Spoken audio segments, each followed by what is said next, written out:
Following Mazaki's speech, there was a round of discussion. The speakers could more or less be put into two general groups.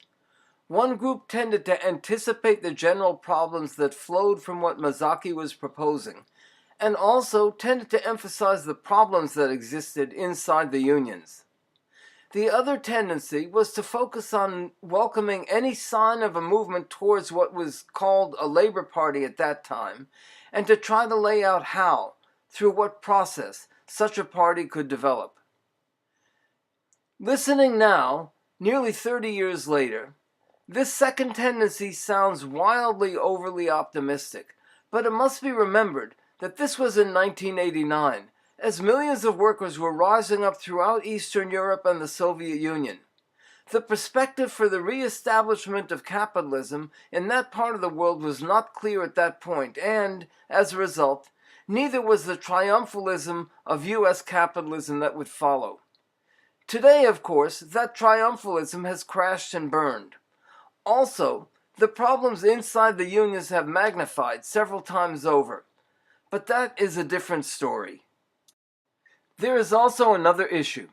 The 1980s saw a whole series of very bitter strikes, all of which were defensive strikes. These included the Pittston coal miners' strike, which was going on at the time of this meeting, and is referred to by some of the speakers. There was also the Hormel strike, 2 Greyhound bus strikes, Patco and Eastern Airlines strikes, and others. Every one of these strikes was defeated due to the conservative, legalistic tactics that the leadership insisted on. In the case of Hormel, especially, the strikers tried to break through this barrier of their own leadership, but lacking a real alternative, they did not succeed. Together with the globalization of capitalism that Mazaki referred to, the effect of these defeats is still felt today, with the union leadership more convinced than ever that they must collaborate with management, and even many workers not seeing how strikes can be won, and reluctant to go on strike as a result. About 12 years ago in San Francisco, there was a formation called district labor committees, where the union started organizing in each district, cross-union wise. And we started meeting together in neighborhoods, and we had a labor congress. Some of you were there. About 500 rank and file people were there. And in fact, one of the resolutions of that Congress was for independent political action. That was the last you ever heard about district labor committees, and about the whole thing was canceled out by the Democratic Party machine. If you wouldn't mind stating your name and your local that you belong to, if you're in one.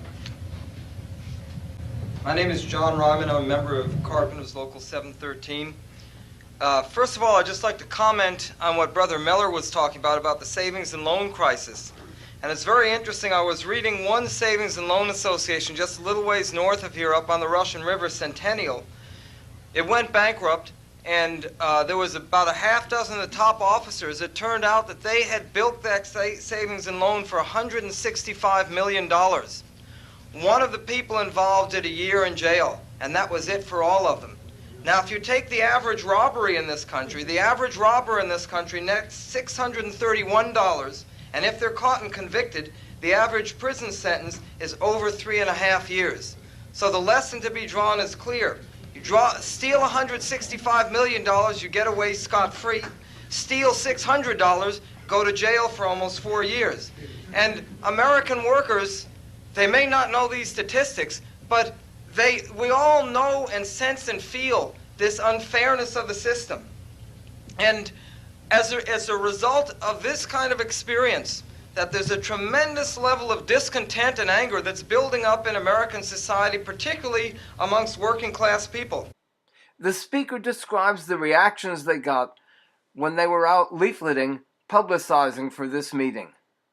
Another woman that we just happened to run into, she's a member of the Teamsters, and we showed her the leaflet.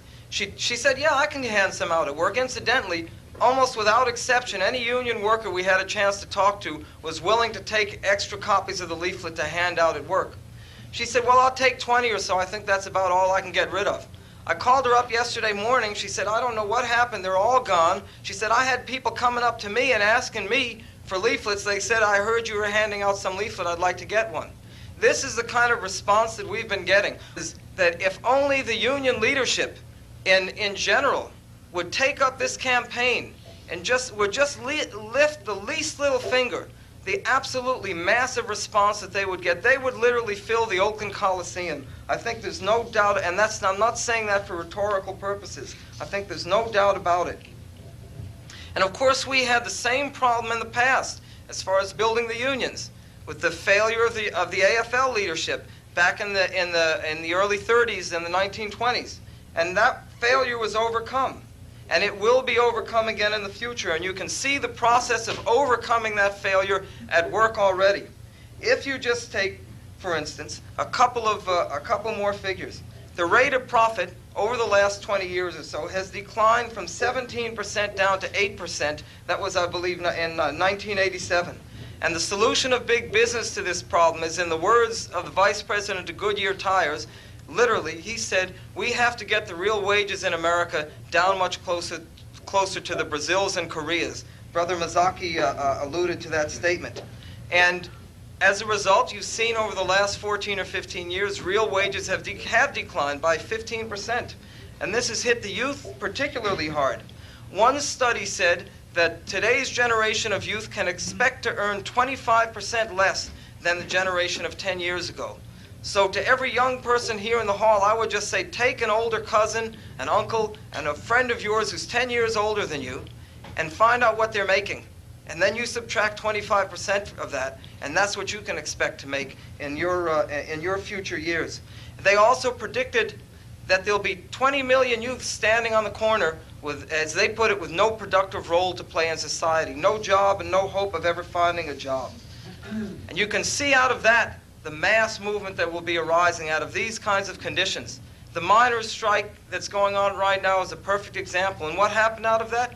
They put forward a member of their own to run for office, and despite the fact that he was a write-in candidate, he got elected for office in just a very, very short time. This is an example. This is just an outline of the future. And just to conclude, many people in this hall will be involved in such mass campaigns. Many people that today, sitting here in this hall, have no intention of getting involved in anything like this. That they themselves would be utterly astounded if they could see what they'll be doing in 5, 10 years, or maybe even a lot less time from that in the future. And it'll be arising out of that kind of massive movement that an unstoppable movement for a Labor Party will be built in America. So I think the only way for even something that's just the beginning of a movement on a local level to begin to be addressed seriously and to be taken seriously by working people is to run for office. And by running for office, then of course you have to formulate a program. And I was a bit disturbed, and that's my question, is that why do you preclude from the beginning that we will not be an electoral organization at first? Now, a Labor Party should be a party that's active every month of the year, 365 days a year, and involved in all the social struggles and strikes that take place. But in the last analysis, they have to contend with the Republicans and the Democrats for power, and that means running inside the elections based on a program. You can't form a party overnight and run for elections. The whole history of third-party movements in this country that are built around the electoral process is losing an election and the party collapses. I'm Millie Phillips with IBW Local 1245 and the San Francisco CLUE Executive Board. I think the building toward a labor party would help inspire the building of a rank-and-file labor movement even more than there exists presently. I think both can be done and should be done simultaneously and would help build each other. I think it is good that Mr. Mizaki has called for leadership of the unions to help organize this. The problem I see with that is that for people of my age, and I think there's a lot of my generation in this audience as well as Tony's generation, the key to union leadership, the test of union leadership, is your loyalty to the Democratic Party. And if you're not loyal to the Democratic Party, you will never become union leadership in a formal sense, appointed electoral sort of sense. And I think in that sense it does have to come out of the rank and file to a large extent. We're going to have to start looking at building those two movements simultaneously. I also wish to challenge a little bit what he's saying about the elections again. Personally, given my previous experience politically, I'm against token campaigns. And I do think you have to organize a serious effort and have a program before you run for office. However, at the same time, I think there are definite exceptions to that, and one is, of course, the case that Mr. Ryman mentioned about the UMWA candidate. When you have a struggle in which you have the possibility of electing a candidate directly, I think that's really positive. And I don't think that we should hold back on that. I think that when there is a base for running independent political candidates, even without a party, that should be done. And in most cases, those will end up being token campaigns, I suppose. But in some cases, like the Stump case in the MWA, those are serious campaigns. And I don't think that they should be looked down upon. I'd like to hear Mr. Mazzocchi comment how he feels particularly about that campaign and campaigns of those types. I also would like to add one additional thing, which I think the brother over here mentioned earlier that I do agree with, which is that I think we have to expand this beyond the organized labor movement. Thanks to the government, Democratic and Republican parties, but also to the labor movement's leadership, we aren't the majority of the working population, and we would, if we limited it to organized labor, we'd be disenfranchising at least 85% of the population. My name is Carol Richardson. I'm a member of Local 1, that's a public employees union, Contra Costa County. I've been involved in the labor movement for almost 30 years. I think it's a real misnomer to refer to organized labor as organized. They're anything but organized. If in fact they were organized, they wouldn't have let happen what happened to the folk from what was the guys who watched the planes come in? That would not have happened, nor would what's happening all over this country, where laboring people are being systematically isolated and they're losing their effectiveness. In my opinion, one of the things that has contributed to the demise of so-called organized labor is that we have lost our soul. Instead of pursuing the high ideals of the 30s or when the labor union was at its apex, they have pursued the larger car, the larger house, the larger paycheck, and in fact have become an extension of big business. So if we have anybody to blame for our demise, we have ourselves to blame for it, and we've got to start appealing to people's real, the real blood and guts of what they are about, and it's not always about making money. I hope if that's what it's about, then I'm not interested in that kind of union. I'm interested in something that says to every person who wants to work that you have a job. People who want to have, everybody should have a house or at least some place to lay their heads. We shouldn't have all the homeless people that we have now. It's ridiculous that one of the richest countries in the world now has a huge number of people who are out in the street just homeless, and women and children. It's atrocious. I'm getting out of the periphery of what we're talking about, but essentially any kind of movement that we form ought to be based on some really high principles and not just on a bigger paycheck. Tom Boot, AFSCME 3211, clerical worker, UC Berkeley, and also an organizer for the Freedom Socialist Party. I do see it as necessary as also being outside of the trade union movement, simply because of the fact that the union movement, in many ways, the union bureaucracy has really made people cynical, has made millions of people lose faith in the labor movement per se. One of the things that I think is very key to the formation also of the Labor Party is the whole idea of democracy. The majority of the workers are people of color, women, and other especially oppressed workers like lesbian and gays. Those people's, their demands are kept down and not paid attention to basically by the labor bureaucrats who do not want to take up their demands.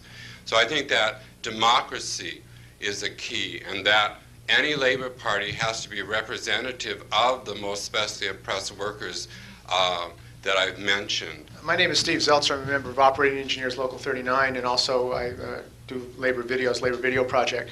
I want to say, first of all, thanks, Brother Mazzocchi, for coming and speaking to us today. The Bay Area, there was a coalition called Bay Area Coalition for Labor Party in 1980, 81 that formed to try to educate and propagandize around the issue of a labor party. One of the problems is with that I saw was that just talking about a labor party and even talking about the program of a labor party still leaves absent the question, who are your candidates? And that's what workers want to know if they approach the elections. If they are looking for an alternative, they want to know who your candidate is. So unless there's some kind of view towards having workers' candidates, labor candidates, you're going to run into a contradiction, and a big one. The other thing is the question of the ideological struggle. I don't believe in the United States that you're going to have a labor party going around the AFL-CIO leadership. In other words, Lane Kirkland and the trade union leadership have a vested interest in staying in the Democratic Party. Now, that doesn't mean that there can't be a movement built, and I support the movement built of committees or a publication and related to state bodies, but you're going to come into an ideological conflict. And one of the sharpest areas that's going to come on is how is the working class going to defend itself in particular struggles, like PATCO. Should the machinists have gone out and shut down the airlines when the PATCO workers went out? Or Eastern Airlines? Why haven't the rest of the unions gone out and acted together collectively to back the Eastern strikers? These are real questions. And when you raise those questions, then you come into a very sharp conflict with a section of the trade union leadership, the majority, who don't want to challenge the capitals, who don't want to challenge big business, to say we've got to go along with their laws. We've got to accept their injunctions because there's nothing we can do. And it seems to me you're not going to get around that ideological issue simply by forming labor party committees or simply by having a newspaper for a labor party, which I'm in support of. So that's something that has to be addressed. Now, the last thing in regards to that, and I see it as a weakness, for example, in your campaign for a labor party, which I support, as a matter of fact, and you have the whole thing with Exxon. I mean, in this stinking country, you can't move oil from one place to another without it flooding out in the water. You can't have a refinery without having major explosions all over the United States. The oil companies are criminal and can't be held. They're not responsible to refine and ship fuel. Now, when we had the Exxon spill, I think it was incumbent on those people who wanted to see a labor party or the ideas of a labor party to raise the issue of why should Exxon have the right to move oil, to own this oil? What business do they have being in the oil business? And the question of nationalization of the oil industry and nationalization of Exxon and under workers' control, community control, or at least the jailing of these executives. Now, I didn't hear anything. I didn't hear anything from the unions in this country to address that question. And a lot of people who aren't in the unions were saying, we've got to get radical. I mean, a lot of them said, tear up your Exxon cards. That's, of course, it'll just go to another oil company. But the fact of the matter is people want action. They hate it when the environment is being destroyed. And if the trade union movement is serious about addressing the question of a labor party, it's got to say concretely, this is how we do it.